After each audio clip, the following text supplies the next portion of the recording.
checked it. There we go. That would have sucked. That'd have been like your Exacto-Mate. Oh, so here we are sitting around bullshitting about life, and then Chad comes up with this crazy theory, I guess, but actually it makes tons of sense about mortgages and how farmers got screwed, right? Yeah, as farmers had to get a mortgage and do a single crop so they could get a mortgage. So they just, what happened though? I mean, okay, let's back it up. This is 19 what? What year? When mortgages started in 1910s, 20s. So way back when. So yeah. Before World War II or during World War II? Yeah, during World War One. Or I'm sorry, World War One. World War One, and afterwards, as they started having to monocrop, and actually even before that, it's after the Civil War with the black farmers. Okay. They had to do cotton. The banks would only give them loans for next year's crop. So black farmers go to the bank. They say, "Hey, I want a loan." They say, "You got to do cotton. We'll give you a loan to buy cotton seeds. You want to buy something else? No go. You're screwed." So after. Okay, so how does that screw up? Okay, so they get cotton started, and then they sell it, and then they make money, then they give a portion to the bank. Yeah. Then what? How come they're stuck in the system? Because when they didn't really make any money year to year on that system. So if they wanted to grow, say, I don't know, something that made money at the time, like maybe beans or corn or something else, they'd have to have their own money to buy that. Okay, so they wouldn't give them a loan. Nope. Okay, so if you fast forward to World War I, then what happened then? The people, if you wanted to buy a farm and get a mortgage, you had to start monocropping as the years went on. They wouldn't give you a loan for. So if I did like beans, corn, I don't know. Cotton, yes, a standard family farm. Yeah, just pretty soon that couple became chickens. Harder and harder to get a loan for as the banks got bigger and bigger and weren't part of the community anymore. Huh. To get that loan, you'd have to show them that you were going to be profitable, and the only way to prove you're going to be profitable was to say that you were going to monocrop. So if I was a banker, the bankers at the time would say, I'm sorry, we can't do that, or what would they? I mean, how would that work? I mean, if I'm a honest guy in the business community, let's say I created other businesses before, and I sold them all and said, I want to get into farming. So they would stick them and say, you got to do monocropping, or? That's just how the loan value would work out. If you didn't have something that was replicatable, okay, like that was how they based the loan value. Gotcha. So if you wanted to buy the farm for full value, say 50 grand, and you told them you were going to do some multiple crop thing, they'd only give you 20. Gotcha. So you'd have to bring your own money. If you said you were going to do corn and soybean switch off, yep, they'd loan away. Because those are the monocrops. Yeah, still are today. And the commodity monocrops. Gotcha. So basically, if you wanted to, and it's not changed today. Nope, it hasn't. So if I'm going to start up an aquaponics farm or something like that, and I go down to the bank, they're going to say, "Sorry, it's not yellow dent number 2." Yep, exactly. So you're screwed. And then how does that? Okay, so I guess I'm not figuring out how it screws the guy that's getting the loan though. He's going to be stuck on that and not be able to grow, or? Well, they're just going to be they're going to be able to make just enough profit to get by. Because it's a commodity, and commodity prices fluctuate, and they get a way lot of times the it's loan bubble needs. and bust, and most of the time it's bust, and that's when everybody gets out. Yep. Just like it is with money. Exactly. Just like it was with the housing market. Yep. So now we got the housing market that's tied into with this. How does that tie in with mortgages? Well, and then too, when you have the loan, once they have you under their thumb, they give you the loan to buy the property for X number, $100,000. Okay. And that you have to monocrop. Well, the next year you don't have time to start another farm to make that payment. You got to monocrop. Gotcha. Unless somehow you were able to come up with some extra capital to cover that debt while you started your next venture. So I mean, you could always go to a venture capitalist or somebody who, But that for the average, but it's not for a standard bank. Yeah, the average farmer had no access to that and didn't know how to do it. They didn't know how to grow things. Right. So it became a vicious circle. And then how did they kill the family farm? In a word, monocrops. Monocrops, because they couldn't keep up, right? They couldn't keep up, and to get profitable, they pinched it so you had to have more and more acreage to be profitable. Gotcha. So if you didn't have 1,000 acres of corn in Iowa, yeah, you're not going to make your mortgage payment. Right. So if you had 10 acres, it's like, sorry, but you're, the crops this year are down to say 10 cents a bushel, and you've loaned basically $1 a bushel. Yeah. Then you're upside down. And then you're done. And then you're finished, and then you have to get rid of your farm. And therefore, it's even if they were making a penny a bushel, the guy that has 1,000 acres at least made enough money to eat. Gotcha. the guy that had 100 acres made just enough money to service the loan, so now he's broke. And he didn't even make any of his own food because he had to sell it all. Brilliant. So, and crops like yellow dent number 2, that farmer can't even feed himself because yellow dent number 2 is worthless as a human food. It's not made for human consumption. So. Well, no, it is after you process it a million times. Yeah, into HFCS or some other byproduct. You might be able to grind it into cornmeal, but it'd be disgusting. Yeah. Huh. So now they can't feed themselves, so they have to sell that so they can go buy regular food. Oh, that's even worse. Man. So they got us. Yeah. So if you're trying to start a farm today, good luck. Yeah, bring your own money, or if you got a couple acres and you're trying to start, say, a small operation with some chickens and goats and stuff like that, they're just going to say, see you later. Yeah, if you could do it at your own house, that you got a loan on normal, you could do that. If you're not in the city. Regular mortgage. Yeah. No, you're not going to get a farm mortgage for it. Gotcha. Huh. So, there you have it. Yeah, so that's the end of the family farm. That's it. So now, because they couldn't afford it, they had to sell it, give up their farm basically, or sell it for pennies on the dollar. The only place the family farm exists is on the package. Yeah, that's a brand. Yeah. That's all it is anymore, is a brand. Yeah, that's the end of farming until we make aquaponics. Yeah. And we don't need a loan for that. No, so.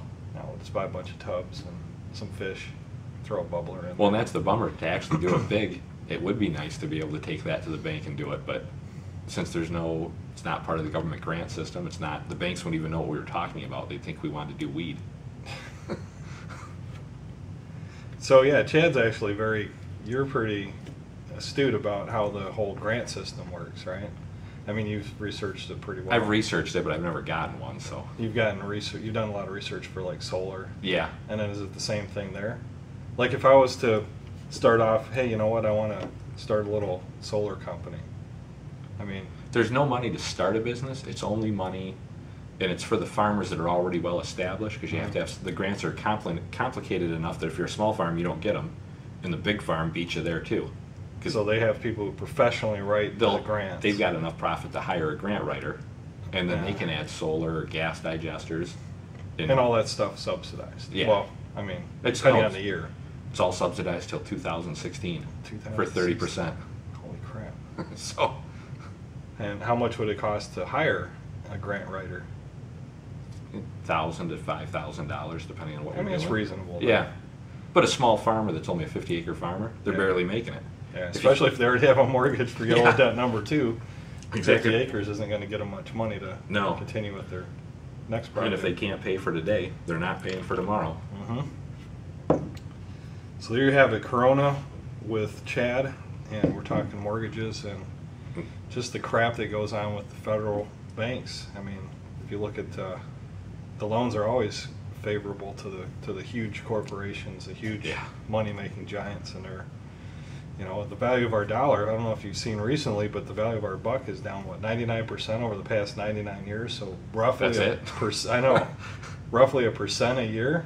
I mean, so, and it's it stacks on top of itself. It's not like it's ever come back and said, well, one year it was 18%, and then the next year, it was 15%. It's always been a cumulative. Yeah. So it's been year over year, and then if you add that together, it's way more than 99%. Yeah. If you just add 1 plus 1 plus 1 for 99 years, you get 99. But if you added one, if you do it the right way, like bankers do with deriving, interest, and the exponential, then you got exponential negativity. So, oh, that's great. Isn't that fun? Fun shit. So, remember, get rid of your debt. Yeah, debt's bad. Yeah, very bad. Dave Ramsey it or something. Yeah, Dave Ramsey. Yeah, have you looked at that stuff? Yeah. It seems like you pay off your small debts first.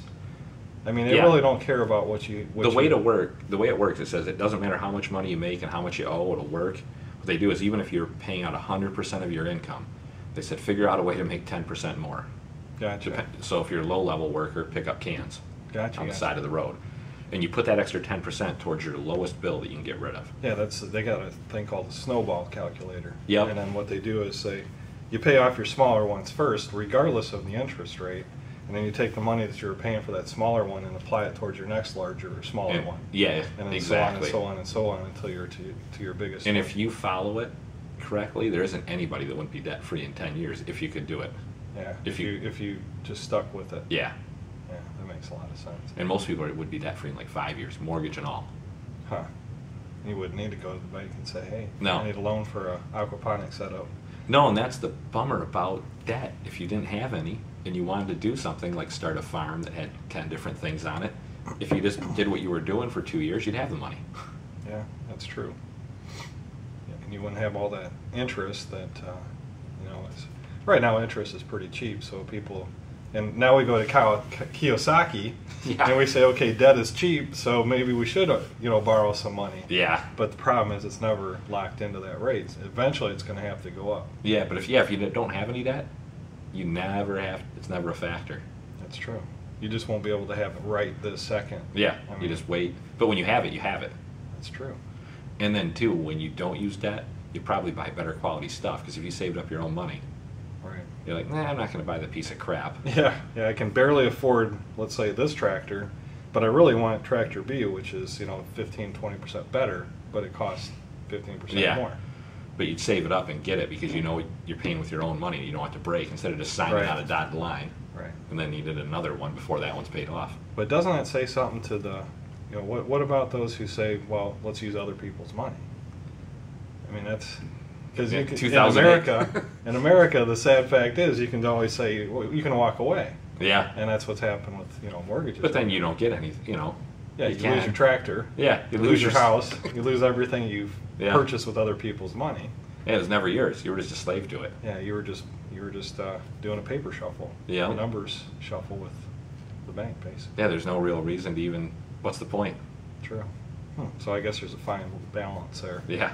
I mean, like Kiyosaki says, it's okay to have some debt as long as it's, what does he call it, good debt? Yeah, and that's the what other he- thing too. Like your house, he wouldn't want you to own your house. Right. He would want you to. Well, I mean, no. Doesn't he want you to own your own home, but not? No, but Investment homes? he wouldn't want you paying a mortgage on it. Oh, I The see. only debt he wants you to pay, like if you have a $10,000 a month bill, but Right. you get a check for $12,000 for having that, Yeah. he says it's good debt. That's good debt. If you have a $2,000 a month bill like your house and you don't get a dime for it, Right. he says you screwed up. That makes sense. Right. So, but he didn't say not to own your own house, but he just those kinds of debts you don't want. Right. So in this whole mix of things, you got the bank, you got Kiyosaki saying good debt's okay. You got the bank that we know is bad. And you got farmers who are screwed in either way. I mean, what could a farmer do the Kiyosaki way to make money? To use other people's money to some degree.